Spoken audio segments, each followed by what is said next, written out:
Hi, Phil. First off, congratulations on the new deal and welcome to LA. Thank As you. you went through this free agent process, what was it that drew you to the Kings and eventually led to you choosing to sign here? I think it was a pretty obvious choice, to be honest. They the one that demonstrate the most belief in me, and they recognize what I did a lot in playoff and during the season as well. And yeah, they explained me a role for the future as well, and how they see me in the organization. They value me as a really high top player, so it was an obvious choice, and I obviously love the history of the Kings, and I'm really pumped to be here in Los Angeles.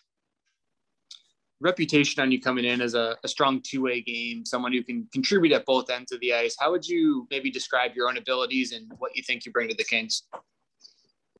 Uh, I don't know. I just my two-way game has been always my strongest asset. Obviously, trying to deny some goal while also score some. Good passing as well. But obviously, it's great to be behind a guy like Anze Kopitar.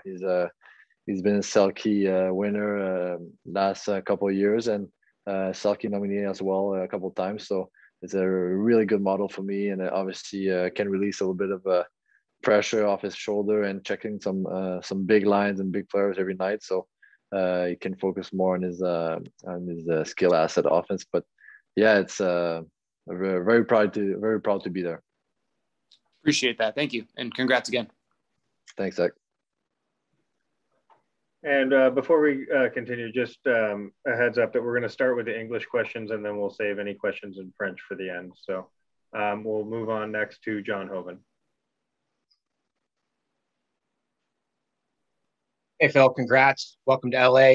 You talk about they explained your role moving forward. How would you describe sort of how they plan on using you? And was that something that you only spoke with Rob Blake about, or was Todd McClellan also involved in some of those conversations? Yeah, Luc Robitaille was there. Todd was there. Rob was there as well, and Jake as well, Goldberg. So yeah, it was. They showed me a lot of a lot of belief. Like I said, they were all over me last couple of days, and they showed me. They told me about the role, which they want me to. They believe my offense side kick, and they obviously told me a lot about the young kids coming up, and I could be a great mentor for these guys with Anze and Drew and Quicker. So yeah, it's been a crazy last couple of days, but very happy to be there.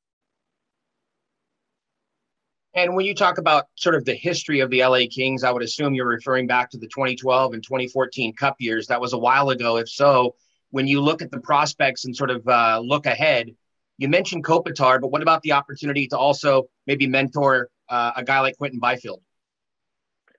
Yeah, it's awesome. But to be honest, like with this year, like Montreal, we play LA once or twice a year, so we don't pay attention as much, like just like they do with Montreal, I guess.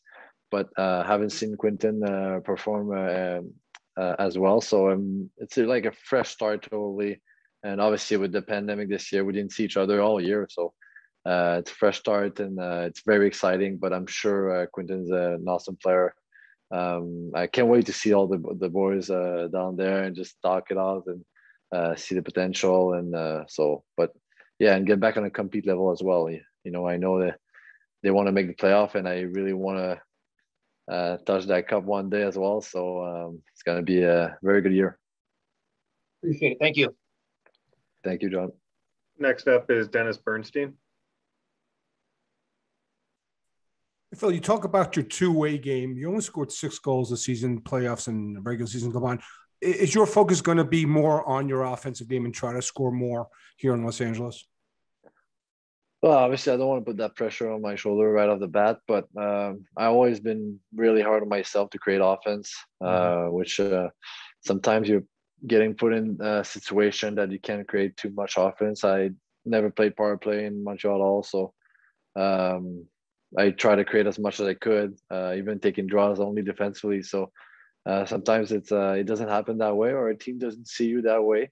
Sure. And I think LA showed me the exact role that I wanted, and they believe in me as well, what I can bring on a two-way game. And if I don't score, I can deny a couple of goals as well, so I can be useful on both sides.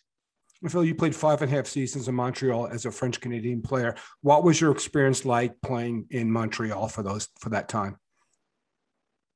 Oh, it was awesome. I mean, Montreal, they treat me really good. My family as well. Obviously, from around there, from Victoriaville, Quebec. So yeah, it was special to be a Montreal Canadian. Obviously, all the dreams of the Quebec young guys and people around. A lot of support. But yeah, it was a great experience. But I'm really excited to be in LA and and turn a new chapter in my career and see what I have more in my as a potential. Create offense, like I said, and just a new chapter. Congratulations, Phil. Welcome to LA. Thank you. Next up is Lisa Dillman. Yeah, hi, Phil. You mentioned Luc Robitaille a minute ago. I was wondering what his specific message to you was. He talked to me in French a little bit at the beginning, so he got me right there. He's obviously a great person, and he called me after we signed as well. We talked a little more, just about life in LA. Like I said, I didn't play much in LA at all. I played 4 times, maybe 3. Yeah. So I didn't know much about Los Angeles, but I'm thrilled. We heard some good things about it, lots of good things, and a lot of teams, LA Dodgers. So it's gonna be exciting. But what they told me really, Luke and Rob, they just told me the role and how they believe in me to be successful. They showed me the future, what they want to do. I was really excited to be part of this, and it was a no-brainer for me. Thank you. Thank you. Next up is Andrew Knoll. Yeah, hi, Philip. Congratulations on the new contract. I wanted to ask you if maybe the opportunity to be a second line center was attractive to you. I know early in the season last year, Montreal, you guys were kind of juggling 3 centers, and your role changed a bit. Here you have a pretty good chance to play that 2C role. Is that something that you talked about with management, and was that maybe a selling point on coming to the Kings? Yeah, I do think you need like 3 good centers to win. So I don't know if it matters at that point to be on what line, but the way maybe your ice time could be a factor. But the way they were seeing me overall. Yes, the role was the biggest part. It was the factor. Second line, like you said, behind Anze, which I can use as a mentor. He looks like an awesome person and an awesome player. So I'll definitely look forward to meet him and to see what he does on the ice. And keep learning. I'm only 28, so I keep learning myself, and obviously want to show the way to the young kids as well. I know it's very early on, but have you and your family started looking, at things in Los Angeles that might be attractive to you, or an area to live, or any of that kind of stuff, or is that all too preliminary now? No time for that so far. My phone is blowing up. I have no time for that, but we will go to LA really soon and look at some houses and get comfortable with my little family as well. Fantastic. Well, looking forward to seeing you next season. Thank you. Thank you. Next up is Arpad Basu.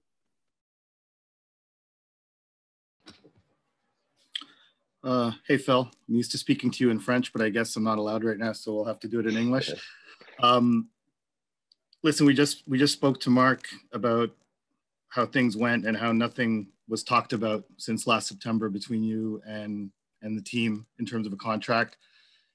I'm just wondering how you feel about how, in light of everything you said about how much you enjoyed playing there, and I think how much the team leaned on you and appreciated you, how did you feel about how things ultimately played out with no discussions between you and the team and you leaving this way? I mean, obviously a little disappointed for sure about the way the team wanted me.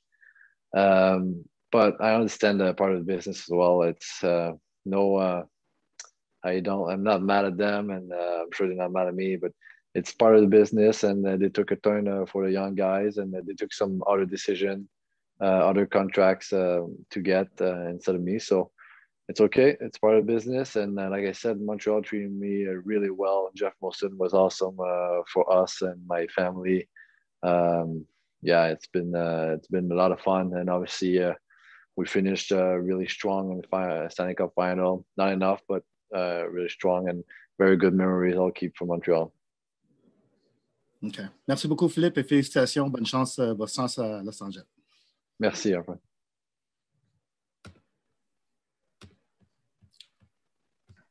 Next up is Nick Hamilton.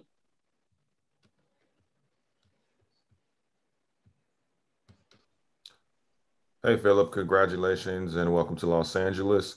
I wanted to ask you spoke about Kopitar earlier.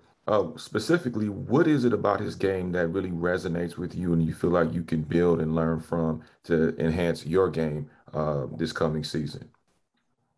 I think his offense, obviously, he's a great two-way guys, but I think his offense could, his trick on power play. Obviously, I didn't play a lot of power play in Montreal, so a couple of tricks he can show me. Obviously, I can get better in every area, face-off wise, shooting, passing. So all those little details, we're gonna show to each other some our tricks, and I can't wait to learn from this guy. Like I said, he's been a true model. Even though I played only him twice a season against LA. So it's gonna be.